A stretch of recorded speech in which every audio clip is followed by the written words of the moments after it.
Shalom lakulam. Welcome back. If you guys are wondering, like, why is David wearing that same shirt? It's because I record these videos in segments, and I like to try to record maybe 3 or 4 in one sitting. And then I go back and edit them, and that seems to work pretty well for me. So that's why I appear to be wearing the same clothing. I do launder my clothes. So let us jump into drill number 7. We're going to be attacking Shewa, or applying the things that we've learned about Shewa in this next lesson. Okay, so here's our lesson placard. So this would be drill number 7, discerning Shewa. And it needs to be discerned, because if you fail to discern it correctly, you will be tripped up in your reading skills, as I've demonstrated repeatedly. If you think something is a vocal Shewa when it is a silent Shewa, well, guess what?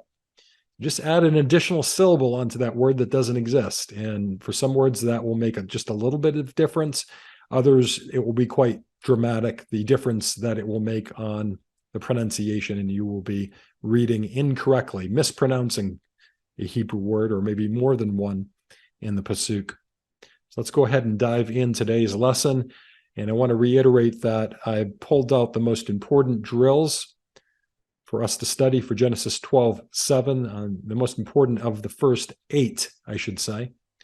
Really, there is a 9th drill that I've only covered once that's not really a drill, and it builds a solid case for hiring a mentor, and that's what I am. I'm bivocational.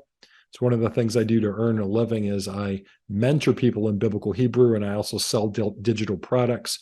So just to put out a word, if you know of anyone in your sphere of influence that really would love to learn how to read the Bible in Hebrew, they don't have the foggiest clue where to start, or perhaps they have a background in it, they've just been away from it for a long time and are rusty, or they want to learn it and they don't want to spend thousands or tens of thousands of dollars in a university setting, this would by far be the best way to go, the most affordable way to go. I would say just contact me, admin@myhebrewmentor.com, and I will get them set up on an affordable, aggressive program to learning biblical Hebrew in just a fraction of the time. All right, we're going to go and jump into our lesson now. So take the time, as always, to print out, number 1, your practice verse, number 2, the 7 rules of Shewa, or you can just refer to your 3-ring binder you should have handy. Also, the complete vowels chart that should also be in your binder. You will need all of these things in order to successfully accomplish the homework assignment. And these charts all represent different skill sets, different things that will need to ultimately be memorized in order for you to be able to read correctly first time through without having to stop every second word and dig through piles of paperwork. Now, I realize if we lived in a home in ancient times where biblical Hebrew was spoken, we'd learn all of these things by just listening. Listening, doing, being corrected, listening, speaking, being corrected.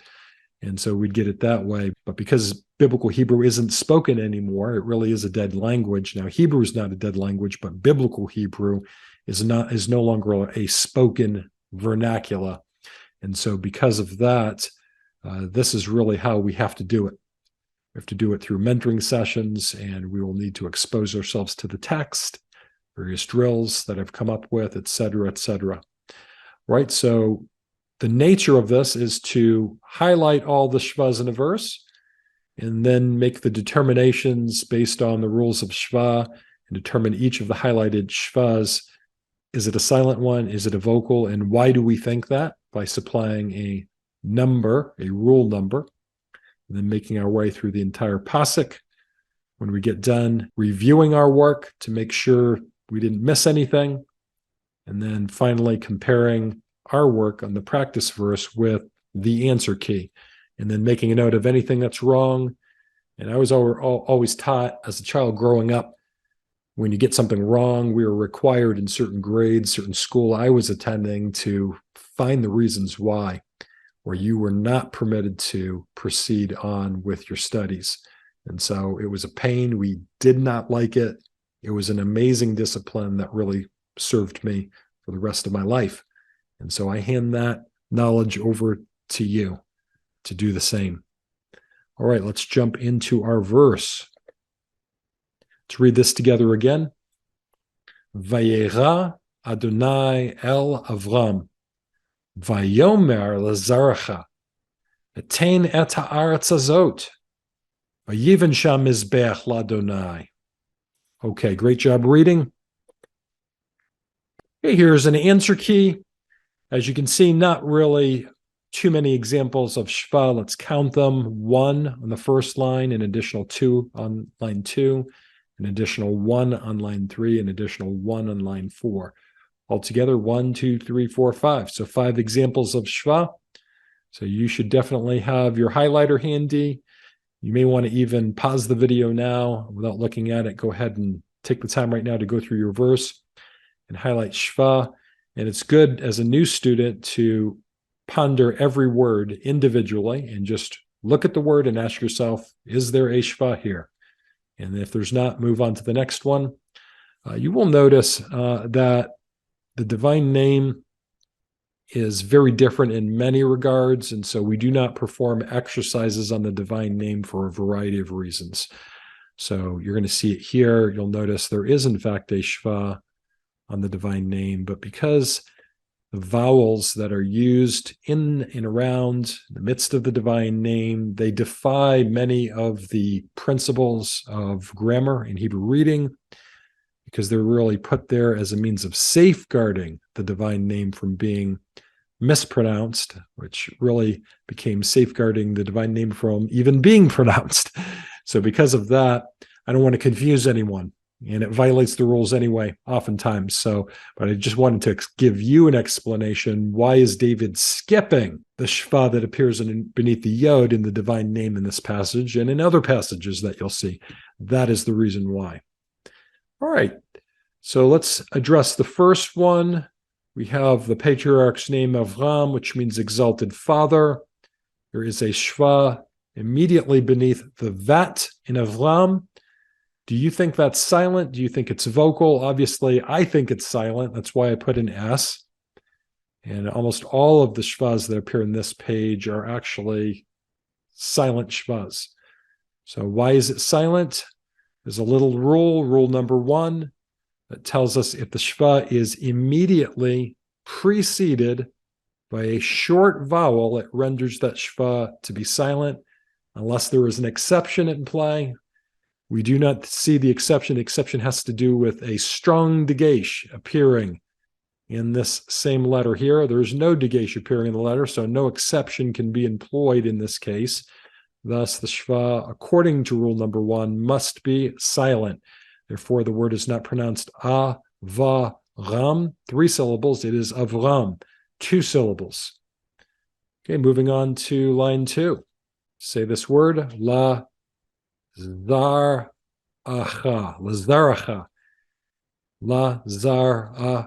and the last sound is not coming from the Shewa beneath the resh, but it's coming from the chatef patach, the half vowel, the reduced vowel beneath the silent consonant ayin, lazaracha. So we have 2 examples of Shewa in this verse, and they rendered very different results. So the first Shewa is a vocal Shewa, and it has been flagged with rule number 4. This is a very common one. This should be one of the first ones that you actually retain in your memory banks because it is so common. It's a rule that pertains to a Shewa appearing underneath the very first consonant of any Hebrew word. It has to be vocal. There's no way around it, because in Hebrew, you've got to have a consonant, vowel like that. And you cannot have a consonant, no vowel, and then a consonant. You see, that violates the laws of Hebrew grammar and reading. And so this has to be a vocal Shewa. Shewa is generally pronounced, I teach my students to pronounce it as an S sound, as in the word egg. It makes the S sound as opposed to the sound, as in the word upon, So it's le, zar, cha. Lazaracha. Okay, the second Shewa that appears in the sentence occurs beneath the semi-guttural letter resh, or resh, for those that like to trill their R's. And this one we have flagged as being a silent shva. Why is it a silent shva? It's a silent shva for the exact same reason that the first word of Ram, the shva underneath of that, is a silent one. And it's silent because it is immediately preceded by what? A short vowel. I'll just put a plug in. If you are unsure what vowels are short, what vowels are long, you just simply need to download the worksheet entitled The 17 Hebrew Vowels. And it breaks it into nice handy categories, demonstrating what ones are short, what ones are long. And I'll reiterate, there's really no rhyme or reason for which ones are short or long. Generally now, the ones that are unchangeably long, there is a clear reason why they're unchangeably long in that category. But just the typically long ones versus short ones, there's not very great, clear, compelling reasons why one is long or one is short. You simply need to just remember them, memorize what a short one is based on the chart by memorizing the things that are in the chart. That will take some time, but I would put these charts, tape them up at different places in your home so you are constantly being exposed to them, and you will get them in short order.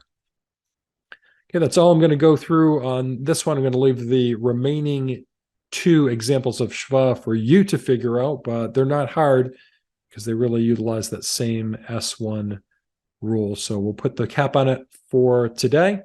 So you want to do your homework assignment and check it with the answer key. After completely done this assignment, you are free to go on and do more assignments in one day. You are free to binge.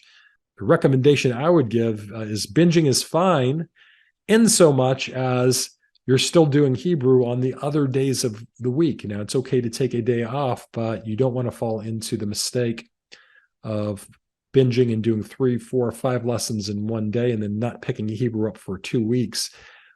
It will not go well with you, my friend. And I'm here to teach you, guide you, serve you, be with you all the way to the summit. What is the summit? It is being able to effectively read the Hebrew Bible with perfection, reading quickly, reading with accuracy, reading with comprehension for the most part. That is excellence. That is success. That's where I'm taking you.